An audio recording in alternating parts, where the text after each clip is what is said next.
Hi everybody, I hope you're doing well. Today we're going to talk about the 144,000 anointed, sealed Jews that are mentioned in Revelation chapter 7 and 14.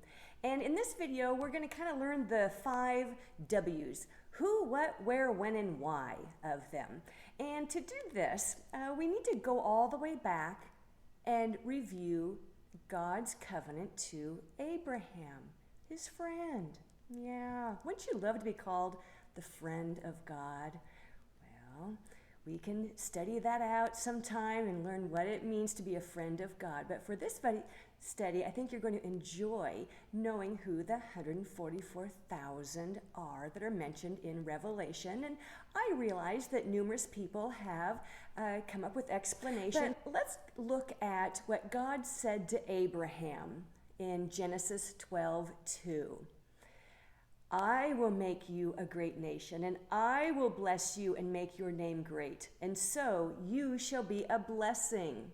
Well, it was God's plan that the nation of Israel, through Abraham's seed, would be a blessing to all the nations, and that would be mainly through spreading the knowledge of God and through God's Son and his redeeming work on the cross. Now, it also goes on to say in Genesis 22:16, God said to Abraham, "By myself I have sworn, declares the Lord, because you have done this thing and have not withheld your son, your only son. Indeed, I will greatly bless you, and I will greatly multiply your seed as the stars of the heavens and as the sand which is on the seashore, and your seed shall possess the gate of their enemies." Verse 18, "In your seed all the nations of the earth shall be blessed, because you have obeyed my voice." Well, we know that God has not yet fulfilled his promises to Abraham's seed through Jacob. Israel has never stepped into their calling that God gave them. They continually played the harlot by making covenants and accords with other nations and becoming just as secular and pagan as they are, when they were supposed to be displaying the greatness of God and his laws and how to reign and rule a nation righteously. So when Israel did not step into her calling, and then the Messiah came and Jesus did his redeeming work, saving souls through his shed blood on the cross, well, Israel didn't step in and do her job, so God raised up the Gentile church, and this is what we've been doing for 2,000 years. After the pre-tribulation rapture, God will start positioning Israel so that he can fulfill his promises to Abraham. That's what the 144,000 Jews are about. It is God calling Israel into service. God will raise up 12,000 members from each of the 12 tribes of Jacob. Collectively, that represents Israel. Romans 11:29 says, "The gifts and calling of God are irrevocable," meaning Israel will fulfill her calling. It will be during the first half of the tribulation that they'll be ministering, but God makes a provision for them during this very challenging time to minister. Revelation 7:3 says, "Do not harm the earth or the sea or the trees until we have sealed the bondservants of our God on their foreheads."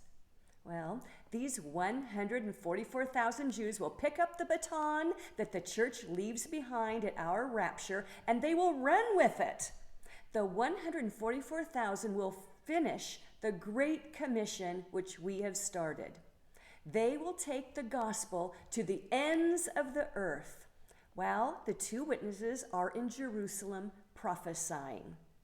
Well, once the 2 witnesses are done prophesying, then the 144,000 are raptured with them and all of their converts at mid-tribulation.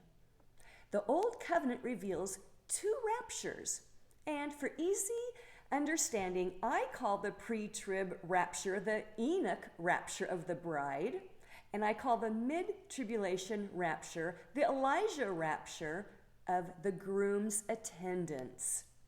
The groom's attendants would be the 5 wise virgins that the parable of the 10 virgins talks about. Matthew 9:15, Jesus said, "The attendants of the bridegroom cannot mourn as long as the bridegroom is with them, can they? But the days will come when the bridegroom is taken away from them, and then they will fast." Well, there's a huge shift at mid-tribulation. That's when the last 3.5 years of Daniel's 70th week will kick in. And that time is known as the time of Jacob's trouble.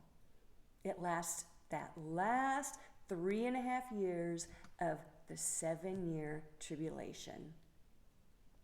Once the 144,000 Jews from Revelation 7 are raptured, we don't read again of them until chapter 14.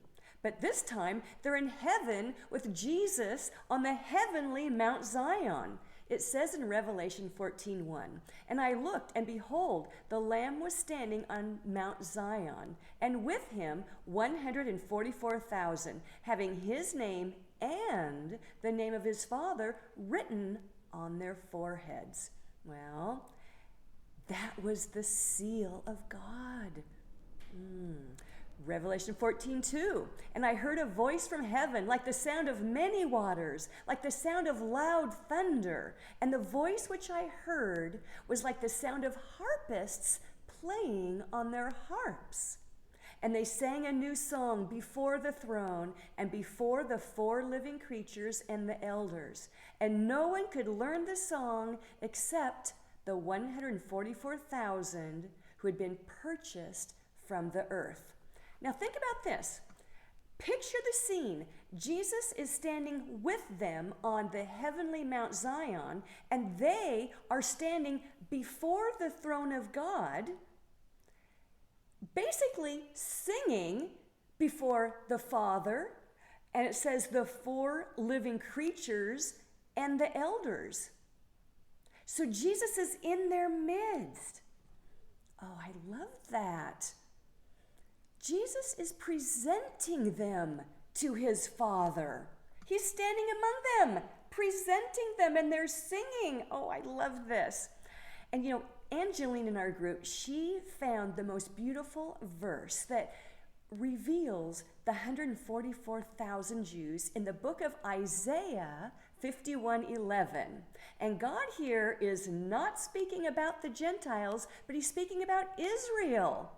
God says here, "The redeemed of the Lord will return and enter Zion with singing, crowned with everlasting joy. Gladness and joy will overtake them, and sorrow and sighing will flee." So you see, they've already been crowned. They're singing. I mean, it's completely talking about the scene in Revelation 14. Oh, I love that. Well, then Mel in our group gave us Psalm 40, verse 3. "He put a new song in my mouth, a song of praise to our God."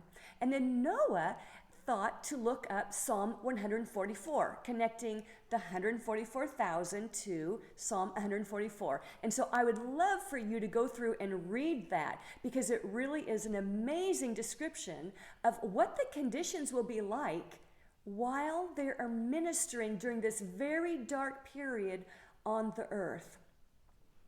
Okay, Revelation 14:4. It goes on to speak about the 144,000 Jews in heaven. "These are the ones who have not defiled themselves with women, for they have kept themselves chaste. These are the ones who follow the Lamb wherever he goes. These have been purchased from among men as first fruits to God and to the Lamb." Okay, so it says here they have not been defiled with women. Well, we know Israel was always called the harlot. Yeah. What does that mean to be a harlot? Well, it means you are following after the other nations, because Israel, the nations are referred to as women. And so a woman that plays the harlot, this is what God called Israel, because she was always being so enamored and so impressed by the other nations, and she wanted to be like them instead of fulfilling their calling and causing the other nations to want to be like Israel. She was not operating the way God intended. So she has always played the harlot. But here we see the 144,000, God is calling them as remaining chaste. So that means they weren't doing what their nation was doing. Oh, I just love that. And it says here, they had been purchased from among men as first fruits to God and to the Lamb. Well, this is how we, the church, are described. Look at James 1:18. In the exercise of his will, he brought us forth by the word of truth, so that we might be, as it were, the first fruits among his creatures. So you could say the pre-tribulation rapture of the Gentile church was the first fruits of the Gentiles, Enoch. And the mid-tribulation rapture of the 144,000 evangelists will be the first fruits of Israel, the Elijah rapture, because Elijah ministered to the nation of Israel. At the time of Enoch, there was no nation of Israel. Okay, let's read on it. Revelation 14:5. And there was no lie found in their mouth. They are blameless. So you see, Jesus is presenting them to his Father, to the four living creatures, and to the elders as being blameless, just like he will have already presented us upon our rapture. Well, the 144,000 anointed, sealed Jewish evangelists that are ministering all over the earth, it will be like a redo of the book of Acts, because that is a prophetic book. Oh, I love this. Prophecy is cyclical. What we did in 2,000 years, they're going to do it in a very condensed period of time. All right. Now, remember, we stepped into Israel's promises. They didn't step into ours. We stepped into theirs. And this is God positioning Israel so that he can fulfill his promises and the covenants to Abraham and to his seed, which is both through Abraham's genealogy, and his seed is by faith, because his seed is Christ. Oh, I love that. Now think of this. Ephesians chapter 5, verses 26 and 27, referring to the church, it says that Jesus, he might sanctify her, having cleansed her by the washing of water with the word, that he might present to himself the church in all her glory, having no spot or wrinkle or any such thing, but that she should be holy and blameless. That's what his redeeming work on the cross does for a person. Yeah, we're not blameless before we received Jesus as our Savior, nor were the 144,000 Jews. It is when they received Christ as their Messiah, they repented. They came into agreement with him that they are sinners, that he washed them clean and has presented them now as blameless, holy, beyond reproach, as it says in Colossians 1:22. God says that of us and the 144,000 Jews. So picture in Revelation 14:3 that Jesus is standing among them. He's singing right along with them. And that's why it sounds like thunder and waters and harpists. Oh, I just love this. So think of this. In Philippians 1:9 and 10, it says, Paul says this, I pray that your love may abound still more and more in real knowledge and all discernment, so that you may approve the things that are excellent, in order to be sincere and blameless until the day of Christ. So until the day of our rapture. So you see, we have a responsibility to, it says here, approve the things that are excellent. Wow. Are we doing that? Oh, or are we kind of letting things slide? Oh, I want to approve only the things that are excellent. Philippians 2:15. Prove yourselves to be blameless and innocent, children of God, above reproach in the midst of a crooked and perverse generation, among whom you appear as lights in the world. So you see, that is speaking of us in the church, and these verses will apply to the 144,000 as they are ministering around the world. We have a responsibility. This is why the Holy Spirit was given to us, to help us prove ourselves as blameless and innocent as all this craziness is going on around the world. Now, think about this. Here in Revelation 14:6, right after we read of God presenting himself amongst his Jewish brethren, because remember, Jesus is Jewish. Yeah. Well, anyway, so right after he was done this, listen to chapter 14, verse 6. And I saw another angel flying in mid-heaven, having an eternal gospel to preach to those who live on earth, and to every nation and tribe and tongue and people. You have to ask, why is it an angel that's now flying around in the atmosphere preaching the gospel? Why isn't it a human on earth? Well, basically, you can think of it as last call.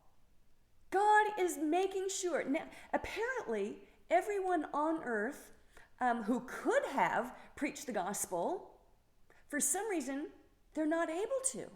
Because think of it this way.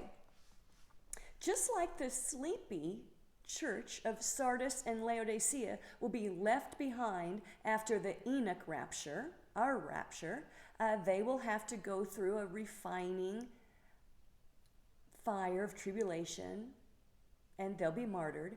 Well, so too, any left behind sleepy converts that the 144,000 have made. Yeah, they're going to be rereading the New Testament, just like we read the Testament. They're going to be reading the 7 letters to the churches. They're going to have the same warning, wake up, wake up. Prove yourselves to be innocent in this perverse generation.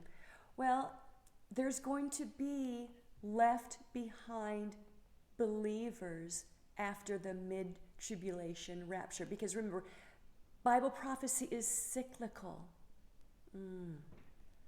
So now, when we look at things, the 144,000 from God's point of view, we have to look at the big picture in order to understand who they are.